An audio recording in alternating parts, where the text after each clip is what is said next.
Hello everyone! Welcome back again to my channel. And hello for the followers of my Binata na si Kuya series.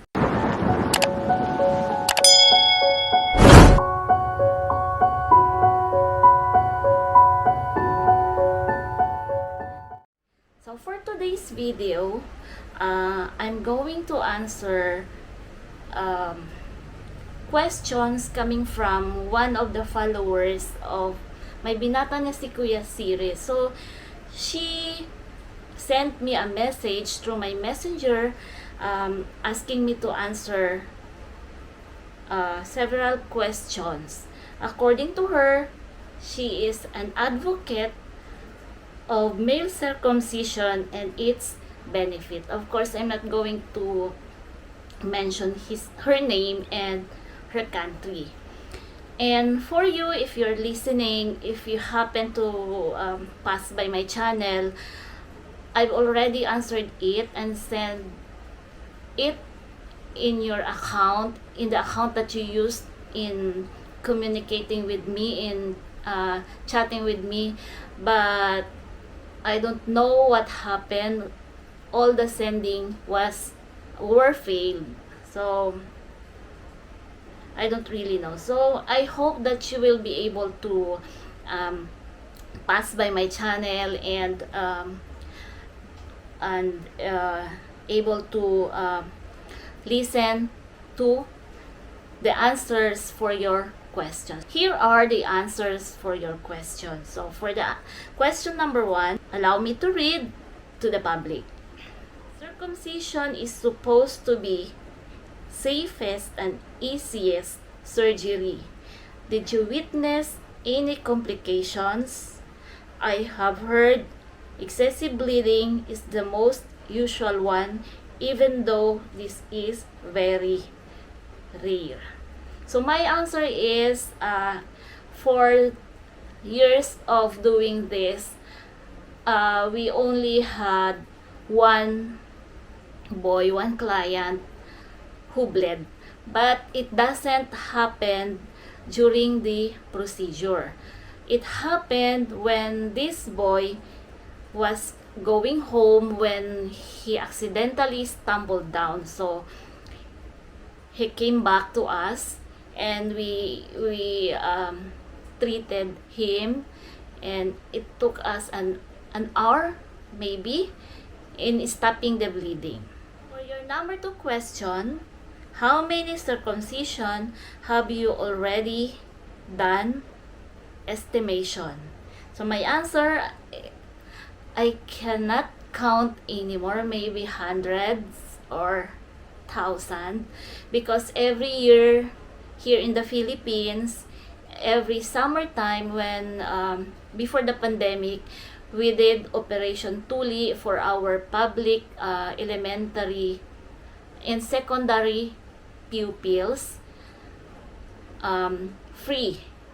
Everything is for free, including the medication. So it's been a lot of years since I started doing it, so I could not count it anymore. For number 3, at what age did you do first circumcision, and did you get any practice before, or you learn everything on the spot? So my answer, I started on my mid-20s. So where did I learn it? Our medical officer taught us to do this, and because there are lots of patients, of students, pupils who are subjecting themselves for circumcision, so we have to help our medical officer. So we also have to learn the process in order to make it easier to finish the job. We did it in 3 days only, so hundreds are coming, so we have to learn to do it. For the next question, I saw your videos and I was surprised how clean Filipino boys are. I was expecting to see more smegma accumulated under the foreskin. are boys advised to be already washed before they come, or they always so clean? So my answer is, as Filipinos, we are particular in cleanliness, especially the under our body, so our genitals. So we are very particular on that. So before going to the venue of the Operation Tuli, our boys, they do not go there without taking a bath. And when they are already decided to be circumcised, they themselves do the cleaning.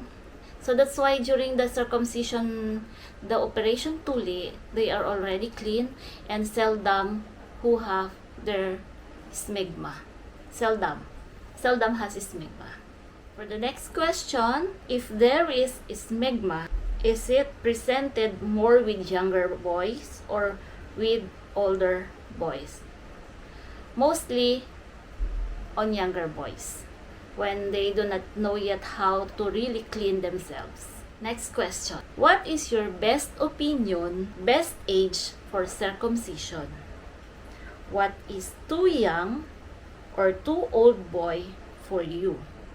So for me, the best age is from the age of 10 up to 12 years old. So the too young for me, I think it was 10. And the too old, I don't remember really the age, but I have done to 17 years old, and I think to 20 or more than 20 years old, and that was a special child. And that special child really subjected himself to be circumcised. Of course, with the companion of his older brothers. Next question. Also, what I found surprising is how big penises do boys have in your videos. I believe in stereotype, men in Asia generally tend to have smaller one. But I considered the boys you mentioned as small, fully normal for their age. The other boys in the video were obviously above average. What surprised me. And the last one was a true shock. 12 years old having a penis and testicle of fully grown up adult man.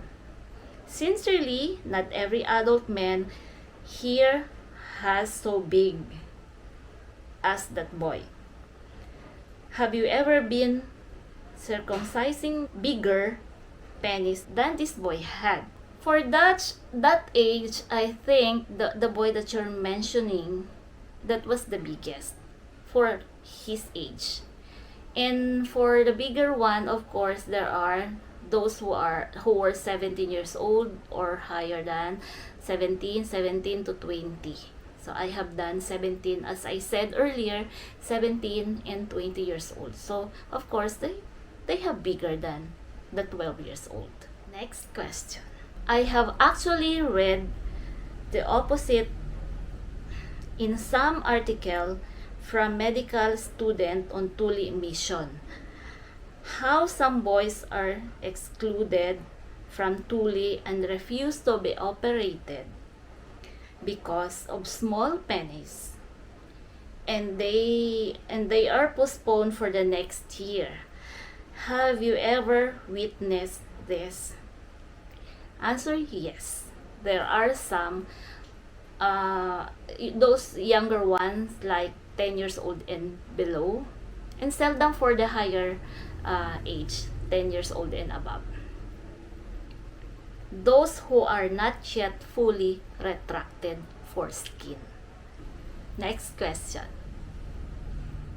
If you have such premature developed boy, are you not afraid of possibility they can get erected?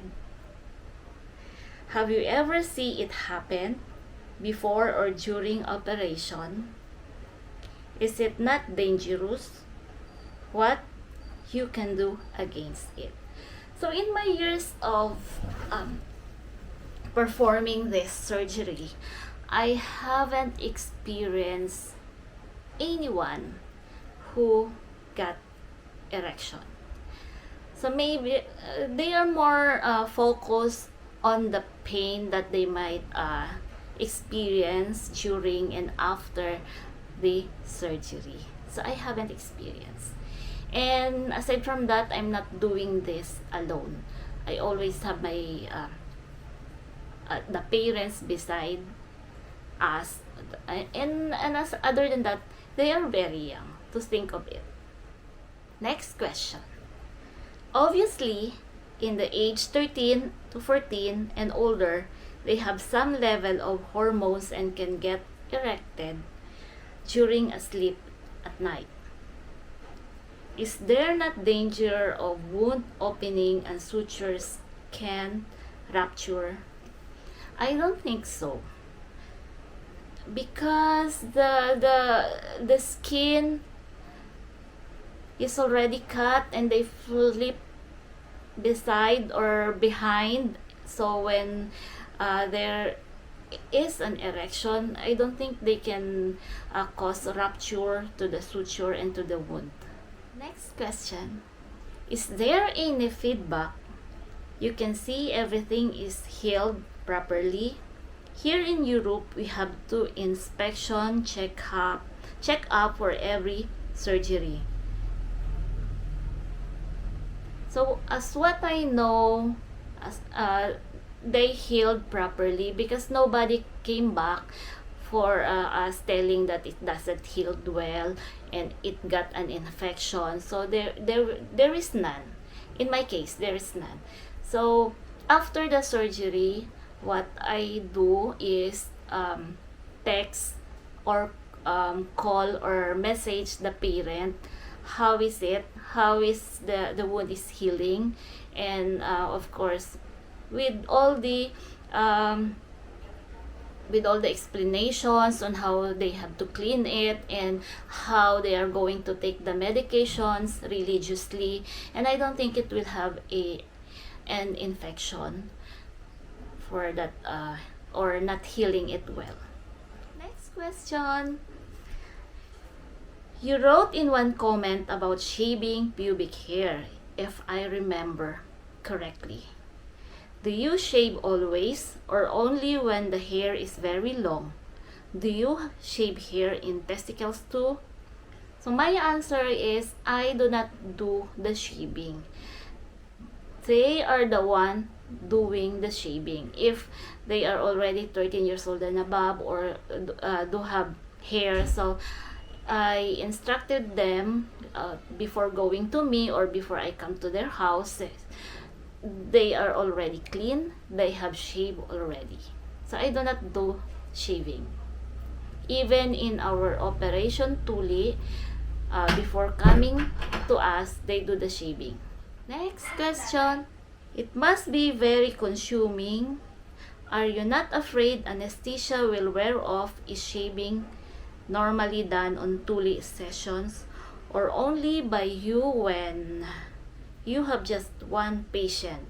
So as I said, I am not doing the shaving, or we as the performer of the Tuli, we do not do shaving. It is the client, it is the patient or the boys who do their shavings. So, and no anesthesia is needed during the shaving. Next question. To my knowledge, Tuli is in Philippines accepted very positively, almost like ceremonially, unlike the USA where circumcision is widespread, but there are some movements against it and opinions differ. It seems to me that Philippines hold the same point of view and everybody is pro-circumcision. Is it true? My answer? Yes, it is. It's like a passage to manhood, that every boy wanted to be cut, to be clean, to be tuli before they enter the teenage life, their pre-adolescent age. How much more their adulthood? This is the time when they are already circumcised, that they can court a lady that they like, that they love. Of course, we as women, we also wanted our partners to be cut and clean. So, yes, it's true. Next question. From what I have seen in pictures, it seems to me that Tuli is public event and parents and family members are welcome to come. Medical students often take lot of pictures and do funny poses. Do you have any funny memories or amusing story? My answer is none. I do not do poses or funny poses in front of my client because yes, it's not funny. It's a normal thing. And that's all. Thank you also for this message.